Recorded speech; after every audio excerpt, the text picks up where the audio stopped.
কেবল নির্বাচন নির্বাচন নির্বাচন বলে আমাদেরকে সামনে একটা গুলা ঝুলানো হচ্ছে। এই শেখ হাসিনার বিচার না হওয়া পর্যন্ত এই শহীদ জুবেলের বাবা আমাদের সকলের মনে যে দাউ দাউ করে আগুন চলতেছে সেই আগুন কোনোদিন নিভবে না। বন্ধুগণ, আমরা আজকে নীলফামারীতে এসেছি, আমরা শহীদ রুবেলের রক্তের শপথ নিচ্ছি। আমরা সৈয়দপুরে গিয়েছি, আমরা শহীদ সাজ্জাদের কবর জিয়ারত করেছি। এই সকল শহীদরা আমাদের অনুপ্রেরণা।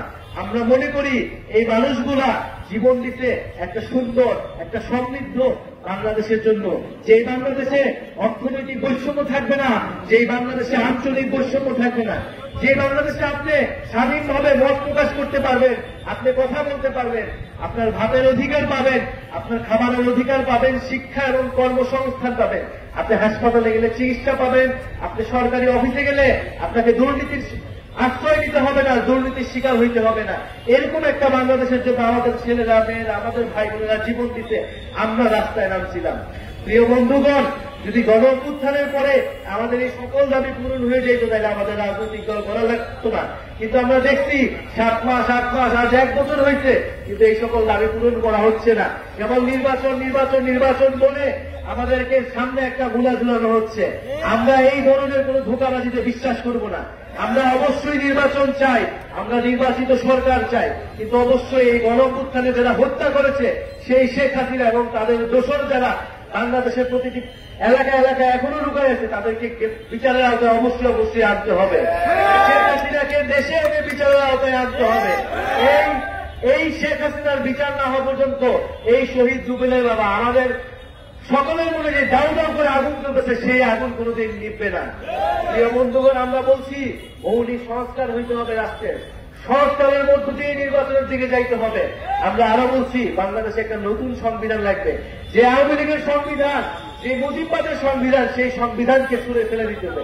সেই সংবিধান আপনারা আমার অধিকার রক্ষা করতে পারে নাই, সেই সংবিধান আমাদের যখন রাস্তায় মারা হয়েছে, আমাদের যখন গুম করা হয়েছে, আমাদের মানব অধিকার রক্ষা করতে পারে নাই। ফলে সেই সংবিধান জনগণের সংবিধান নয়, সেই সংবিধান রাখার আর কোনো মানে হয় না।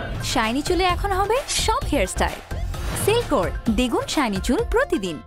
ফলে বন্ধুগণ, আমরা পুরো দেশব্যাপী দেশ গড়তে জুলাই পদযাত্রা কর্মসূচি হাতে নিয়েছি। আমরা প্রথমে উত্তরবঙ্গ এসেছি, রংপুর গিয়েছি, গাইবান্ধা গিয়েছি, আজকে নীলফামারী।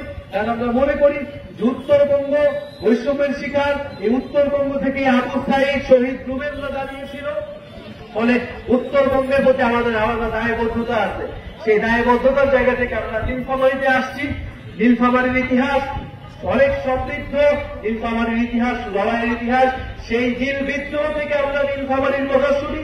বন্ধুগণ, এই গণ অভ্যুত্থানের মধ্য দিয়ে আমাদের নীলফামারী জেলায় আমাদের যারা বৈষম্য বিরোধী আন্দোলন করেছেন, আমাদের গণ অভ্যুত্থানে অংশগ্রহণ করেছেন, তারা আমাদেরকে সমর্থন দিবেন, সহযোগিতা করবেন।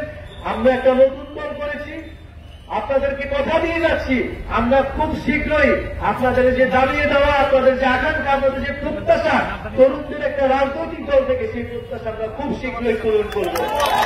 আর এটা ভাবার কোন কারণ নাই যে রাজপথে তৃণমূলে কেবল একটাই দল আছে। বাংলাদেশের নতুন রাজনৈতিক শক্তির উত্থান ঘটেছে, নাগরিক পার্টির উত্থান ঘটেছে, তারুণ্যের উত্থান ঘটেছে, 24-এর শক্তির উত্থান ঘটেছে। এবং এই শক্তিকে অগ্রাহ্য করে বাংলাদেশ কেউ কোন ধরনের ষড়যন্ত্র করতে পারবে না। বন্ধুগণ, আমরা এই নীলফামারীর পথসভা শেষে আমরা পঞ্চগড় যাব। আপনারা আমাদের এই পুরো যাত্রায় আমাদেরকে সহযোগিতা করবেন এবং আমরা 3রা আগস্ট শহীদ মিনারে ঢাকায় বিশাল জমায়েত করব এবং আপনাদের যে সমস্যাগুলোর কথা, সেই সমস্যাগুলো নিয়ে আমরা ইস্তেহার দিব জাতির সামনে যে এইটাই জনগণের সমস্যা। এই সমস্যার সমাধানের জন্য জাতীয় নাগরিক পার্টি নাগরিকের মর্যাদা, ধর্ম বর্ণ নির্বিশেষে আপনাদের সকল অধিকার, দায় দরদ এবং বৈষম্যহীন বাংলাদেশ গড়বে, এই প্রতিশ্রুতি আপনাদেরকে দিয়ে যাচ্ছি। ইনকিলাব জিন্দাবাদ।